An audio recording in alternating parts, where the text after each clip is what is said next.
Hey everyone, it's Fiona and welcome back to my channel. I found a dream that I can speak to. Today we're going to be knitting my first ever cardigan. I'm really nervous as to how it's going to turn out. It's already been a process so far. So this has been a long process, mostly because I thought it was going to be as easy as downloading a pattern on Etsy and then attempting to knit it from there.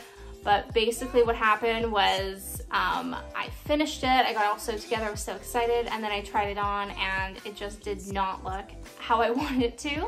I'll insert a photo here or here or something and you'll see it was really holey and it did not fit how I wanted it to. The arms were slightly too small because the pattern was a one size fits all pattern. But from there I kind of took it and I tweaked it a little bit because I really wanted to use the yarn that I bought. I thought it was gonna be bulky enough, but it wasn't. So I had to improvise a little bit. So it's been very interesting and I've learned a lot along the way. And the reason I wanted to use the yarn so bad was because it's this gorgeous yellow color. I love it so much. I really wanted it in this color. So I've made it work, I think.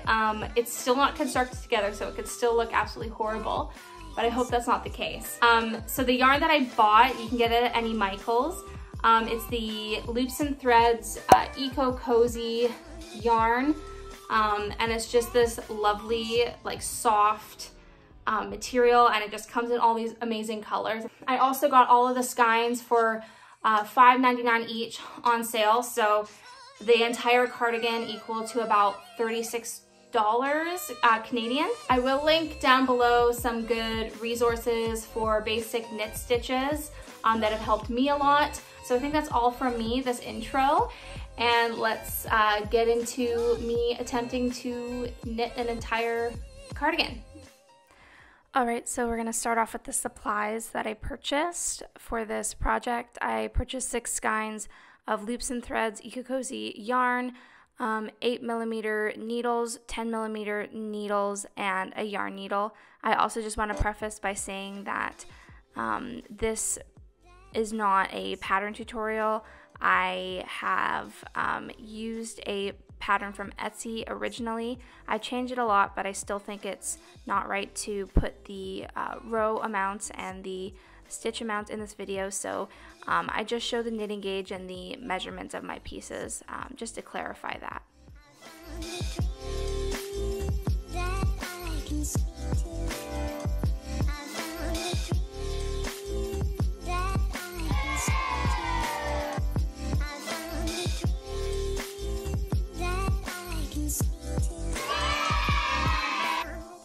So for my pattern pieces, I have my one back piece, which measures 21 inches by 25 inches.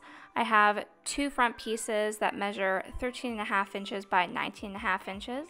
And then I have my 2 balloon sleeves, which are 18.5 inches long, 27 inches wide, and 10.5 inches around the wrist. For my pattern gauge, horizontally is 5 stitches every 2 inches, and vertically is 7 stitches every 2 inches. So here I'm beginning to cast on by creating my slip knot and putting it on my 8mm needles. This is a pretty simple process, and I've done it before because I've made some dishcloths, so this wasn't really that tricky for me, but I have linked a video on beginner cast on in my description for you guys.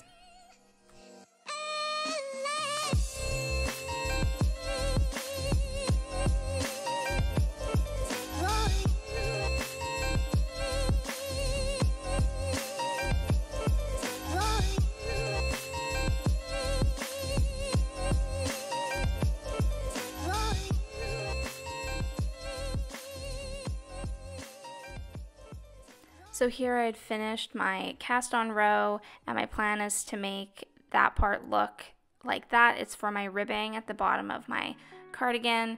So what I go into is my rib stitch, which is a knit stitch, as you see here, and then I bring my yarn to the front, and I slipped a little bit there, but I bring my yarn to the front, and then I do a purl stitch.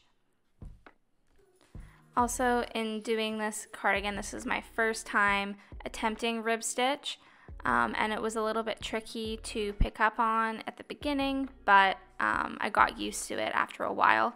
And just to go over, your purl should look like little bumps and your knits are going to look like V's. And then this is what it looked like after I finished my rib stitch rows.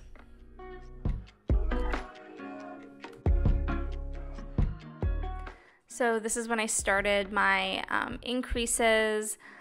This was probably the scariest part of the entire experience because I'd never increased, and I still think that they didn't look perfect at the end, but what I did was I knit one and then I found that bar in the middle of the two stitches and I slipped my left needle under it, and then I did a normal knit stitch through that, if that makes any sense. But there's a few different ways that I saw how to do it, and I tried a couple different ways. This was the way that I kind of liked the most, but I have also linked below a beginner tutorial to make it a little bit more clear for you guys. And then this is what it looked like after I completed all of my increases on my first row, and then I went into a second row of increases after that.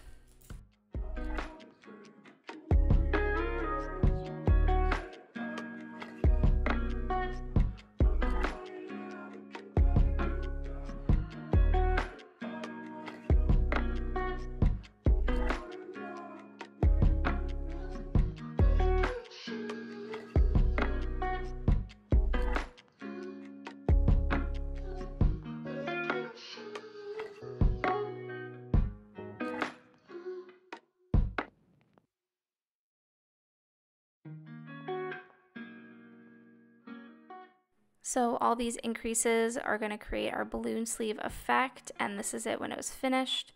And then I get to start the easiest part for me, which was the stockinette stitch, which is just a full knit row and a full purl row, alternating until the end of my sleeve.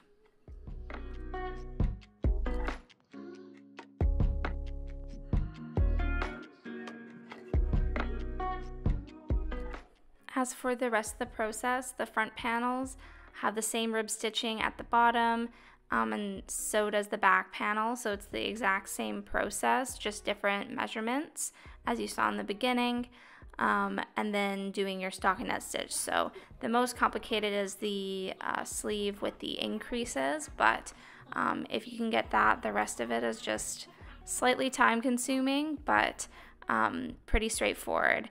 So I just finished all of my pieces.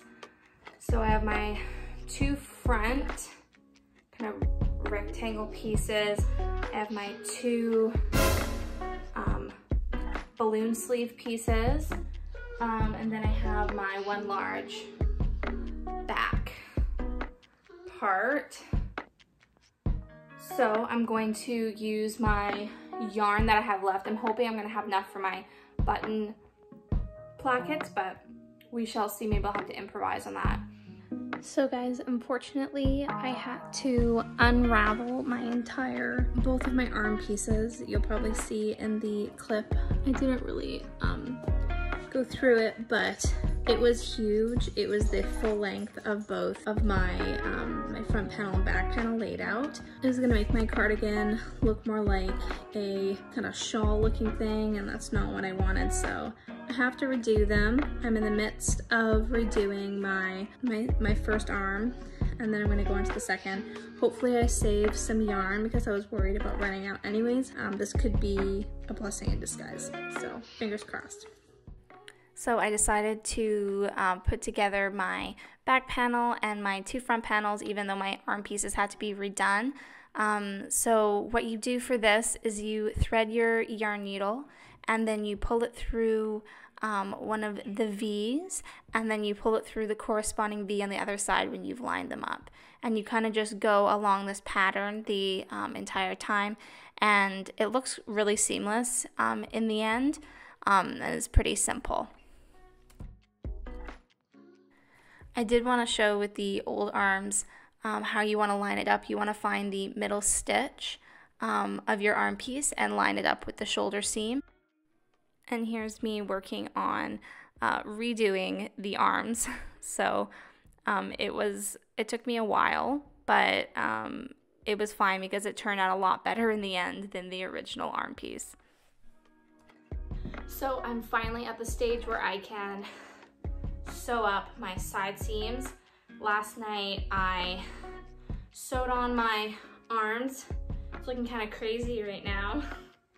But I sewed on my arms, my side panels, so when you fold it over, kind of looks like a cardigan with the huge sleeves. So I'm gonna turn it inside out and sew up the side and into the arms, and then I'm gonna get working on my button plackets.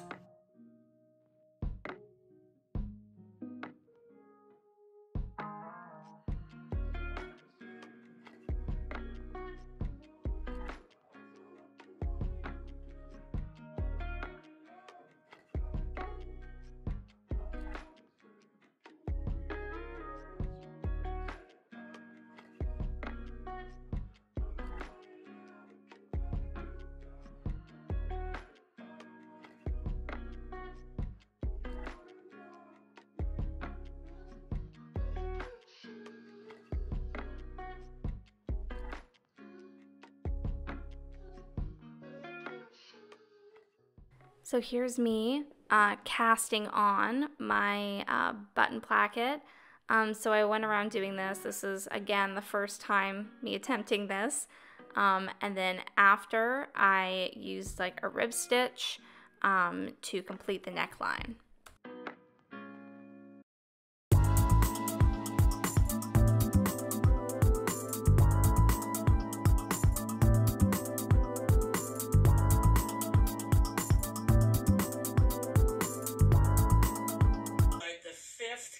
On stitch over it and off, and there you go.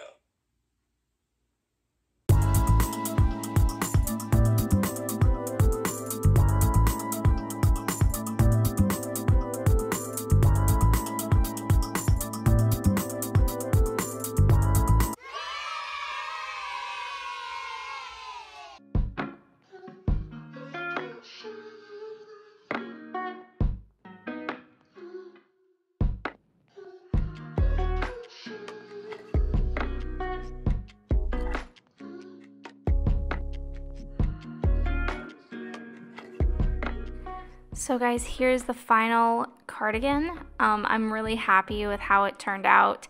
It's not perfect in every way. There is definitely some imperfections, but I think for my first attempt, it's super cute and really warm, and I really love it.